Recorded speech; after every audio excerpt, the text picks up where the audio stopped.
તોફાનનું પરિણામ. નદી કિનારે ગંગાપુર નામે ગામ હતું. ગામની ભાગોળે મનસુખ નામનો એક મદારી રહેતો હતો. આ મનસુખે એક બકરી, માકડું અને એક સાપ પાળ્યો હતો. મનસુખ આજુબાજુના ગામડામાં માકડા અને સાપના ખેલ બતાવી પોતાનું ગુજરાન ચલાવતો હતો.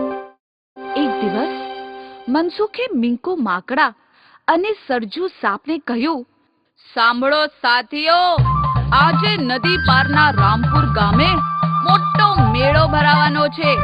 આપણે ત્યાં જઈ ખેલ કરીશું તો ઘણા બધા પૈસા મળશે. બોલો, જઈશું ને? બંને એક સાથે બોલી ઉઠ્યા, જઈશું, જઈશું, ચોક્કસ જઈશું. તો ચાલો, બંને તૈયાર થઈ જાઓ. અને બિંકી બકરી, તું પણ અમારી સાથે ચાલ. મનસુખે બિંકી બકરીને પણ સાથે આવવા કહ્યું. અને આમ બધા રામપુર મેળામાં જવા માટે નીકળ્યા.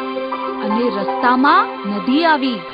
નદીની અંદર જતા પહેલા મનસુખે ત્રણેયને ચેતવણી આપતા કહ્યું, જુઓ મિત્રો, પાણીનું વહેણ બહુ વધારે છે. પાણી ખૂબ ઝડપથી વહી રહ્યું છે. માટે બધાએ સાવચેતી રાખી પેલે પાર જવું પડશે. સમજ્યા ને બધા બરાબર? બધાએ હા પાડી. મનસુખ ધીમે ધીમે નદીમાં ઉતર્યો અને સાવચેતી પૂર્વક ચાલવા લાગ્યો. પણ મનસુખના ખભે પેલું મિંકુ માકડું સીધું બેસતું જ નહોતું. આમ તેમ હાલ્યા કરે ને તોફાન કર્યા કરે. પછી મિંકુ માકડાએ સરજુ સાપનો કરંડિયો ખોલ્યો અને ચીટલાઓ ભરવા લાગ્યો. સરજુ સાપ છંછેડાયો. એને પોતાની ફેણ ઊંચી કરી ઉપાડા મારતો મિંકુની સામે થયો. મિંકુ એકદમ ખસવા ગયો, પણ ત્યાં તો ધડામ કરતો પાણીમાં પડ્યો અને તણાવા લાગ્યો. મિંકુને તણાતો જોઈ મનસુખ એકદમ ગભરાઈ ગયો. મિંકુને બચાવવા જતા મનસુખના માથેથી સાપનો કરંડિયો નીચે પડી ગયો અને બકરી પણ હાથથી છૂટી ગઈ. બકરી અને સાપ બંને તણાવા લાગ્યા. ત્રણેયને તણાતા જોઈ મનસુખ એકદમ દખાઈ ગયો. ઘણા ધમ પછાડા કરવા છતાં મનસુખ તેમને બચાવી ન શક્યો.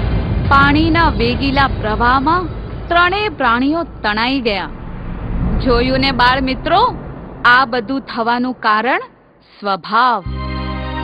માકડાએ પોતાના તોફાની સ્વભાવના કારણે પોતાનો જીવ તો ગુમાવ્યો અને સાથે સાથે બીજા પ્રાણીઓને પણ માર્યા. બિચારા પેલા મદારીની તો રોજી રોટી છીનવાઈ ગઈ. તો બાળ મિત્રો, આપણે પણ સારો સ્વભાવ રાખી સંસ્કારી બનીએ. તો સંસ્કારી બનશો ને અને બીજાને ઉપયોગી થશો ને?